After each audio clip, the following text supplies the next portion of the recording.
Hello, and welcome to my YouTube channel, Reading Little Blue Books Out Loud, while stoned.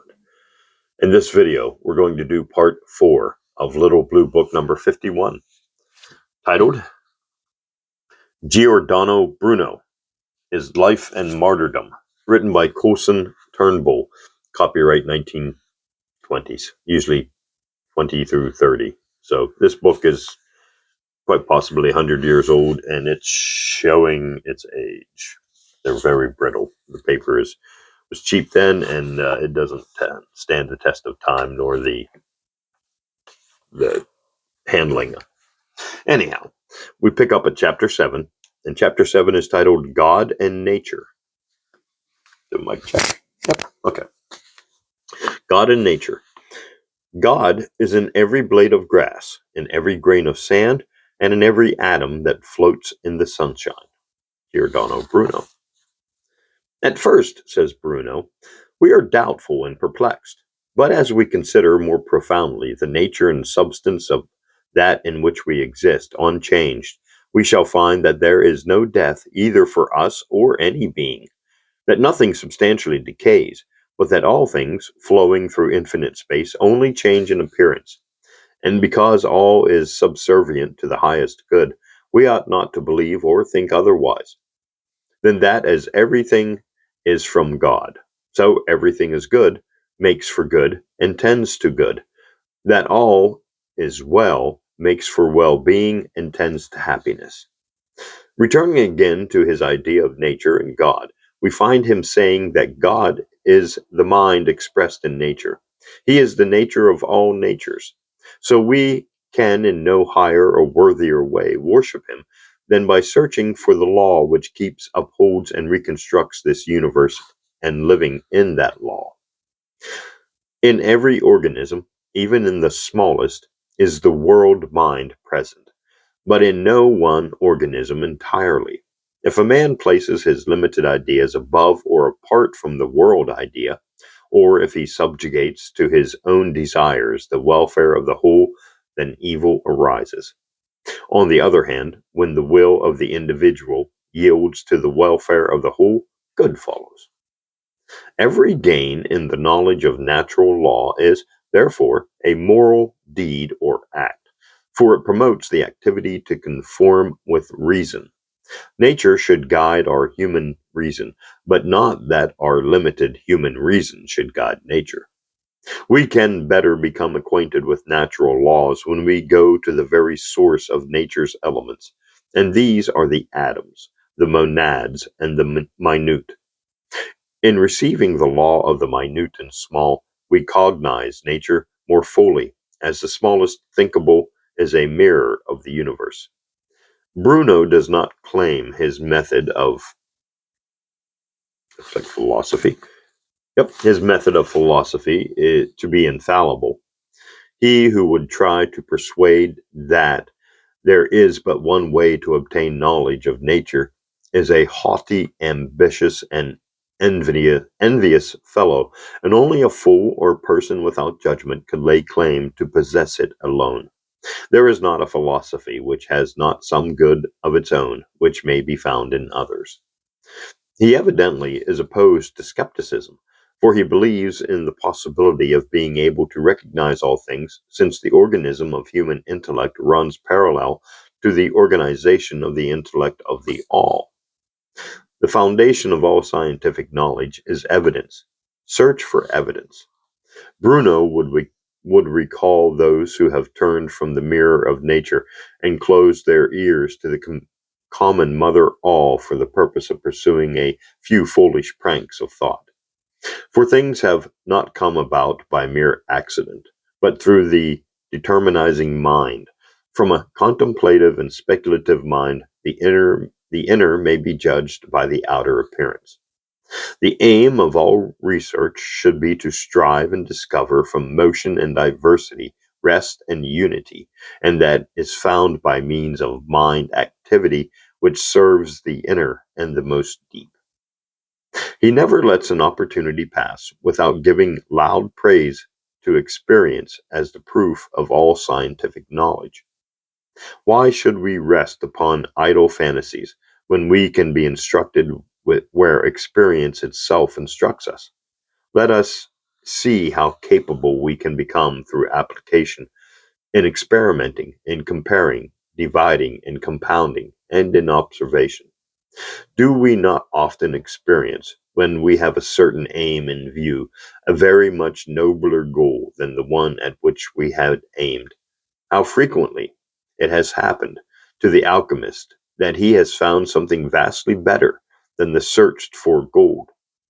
Bruno likens nature to a countable number, a measurable size, or an idea that may be grasped by thought. Reason, on the other hand, is a counting number, a measuring size, and a thinking idea.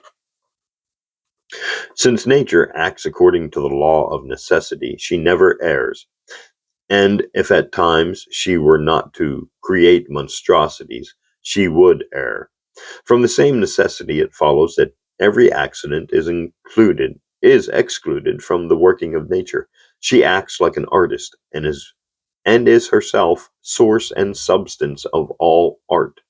Nature is living art, and a kind of intellectual power of the soul.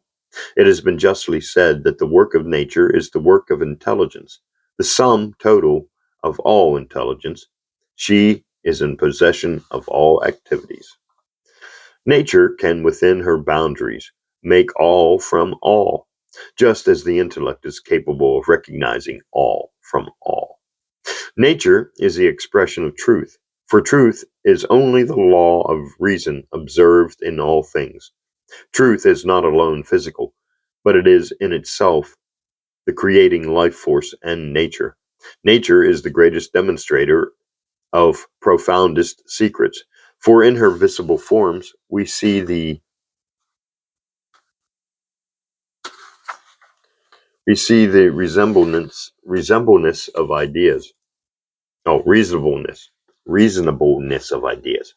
She is the fire which Prometheus secretly stole from the gods and gave to men. She is the tree of knowledge of good and evil, for she herself is the reflection of the idea. While searching for Bruno's idea of God, we find him apparently expressing two diametrically opposed ideas, viz., God's identity with nature and God's dominion over nature. This perhaps is due to the poetic and spiritual mind of the prophet philosopher. Nature is the most glorious of divinity, and God demands and orders, and nature executes and fulfills his will. We read again of the all-being, which manifests itself in the beauty and splendor of the sun. God is the monad of monads, the substance of substances. The divine knowledge is the substance of being in all things. God is the all in all, the one light illuminating all, the one life giving life to all. In many gradations, descending from the higher to the lower, and ascending from the lower to the higher. As it is in the universal, so it is in the individual in the universe. God in nature is an oft rehearsed phrase of Bruno. We study the splendor of deity in nature. God and nature are one and the same substance, one and the same power, one and the same space, one and the same creating power. Nature is nothing more than God's power which moves matter in the eternal order, the order we call divine. In speaking of matter, Bruno teaches the following. In the universe are two chief principles, constant and eternal, the principle of substance or matter, and the principle of form. These principles are constant and promise immortality for the body as well as the soul. But all forms which proceed from substance must return to substance. So it seems as though there were in reality nothing constant, but matter has the power to send forms from itself. They are not taken from without, but from its source. All form is nothing else than the indwelling soul in things which is manifested or brought into appearance. All things have a part of mind substance, or all things are ensouled. Soul is found in all things. There is not the smallest corpuscle which does not comprise this soul light. The world's soul is the constituting, forming principle of the universe. Its life is in all things, and the soul form in all things. The nature of all matter is pure spirit in action. If we recall the narrow world picture of Bruno's day, we shall realize what an immense service was done by him. He was afraid of no consequence. Pope and Church got along fairly well with Copernicus, with Copernicus's system. This astronomer freed the sun for us and raised our Earth into a full swinging globe. It reminded him, it remained for him to break the still narrow boundaries of the Copernican world and give our world its completely immeasurable space. Bruno defended his cosmological teachings with great vigor and courage. The entire world was against him in his thought.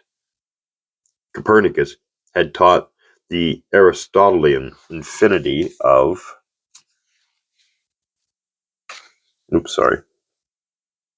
one page too many. The definity of the world's edifice by keeping the fixed star sphere. Bruno declares, for us consists the universal sphere as a single, all overspreading, infinite, immovable continuum in which numberless spheres or particular worlds exist. There is but one sky, only one immeasurable world's space, one matrix, one universal connective, one ether region through which the whole moves. Become visible innumerable stars, constellations, world bodies, and suns, and this gives us a right to reason that there are numberless others. These immeasurable and unnumbered moving bodies are the necessary media through which the formless glory of God endeavors to manifest itself in a form or corporal manner. Of these great constellations, our Earth is one, yet not a single one in this center, for the universe is in all directions equally immeasurable. For neither the sun nor in the sun, the earth or in the earth, nor in any region in the center of the universe. To every living being, the center is the middle round which it revolves. So there are as many centers as worlds, swung by their own weight. They move freely in the ether, attracting each other by the mind forces which dwell in each. Hydrate.